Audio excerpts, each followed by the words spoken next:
ఏదైతే ఎక్స్పెక్ట్ చేస్తున్నారో, ఏదైతే భద్రాద్రి కొత్తగూడెం జిల్లా భద్రాచలం దుమ్ముగూడెం ప్రభుత్వ జూనియర్ కళాశాలలో చదువుతున్న ఆదివాసీ ఇంటర్ విద్యార్థుల కోసం తక్షణమే బాలికలను వేరువేరుగా పోస్ట్ మెట్రిక్ హాస్టళ్లు ఏర్పాటు చేయాలని పీవైఎల్ జిల్లా ఉప అధ్యక్షుడు ముసలి సతీష్ డిమాండ్ చేశారు.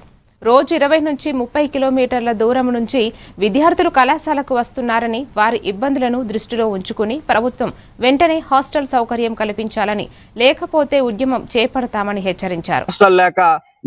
నా పేరు ముసలి సతీష్, పీవైఎల్ ప్రగతిశీల యువజన సంఘం భద్రాద్రి కొత్తగూడెం జిల్లా ఉపాధ్యక్షుడిని.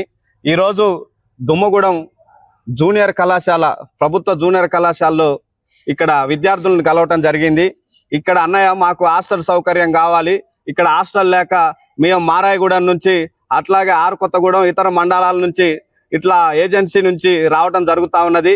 కాబట్టి మాకు ఇక్కడ హాస్టల్ సౌకర్యం కల్పించాలని చెప్పి ఈరోజు విద్యార్థులు వాళ్ళ సమస్యలు చెప్పుకోవటం జరిగింది. తక్షణమే జిల్లా అధికారులు స్పందించి కలెక్టర్ గారు ఇక్కడ దుమ్మగూడెంలో ఉన్న ప్రభుత్వ జూనియర్ కళాశాలకి హాస్టల్ సౌకర్యం కల్పించాలని చెప్పి ఇవాళ పీఓఎల్ గా డిమాండ్ చేస్తా ఉన్నాం. లేని ఎడల దుమ్మగూడెంలో ఉన్న విద్యార్థులందరిని ఐక్యం చేసుకొని ఇక్కడ ఉద్యమాలు చేపడతామని చెప్పి ఇవాళ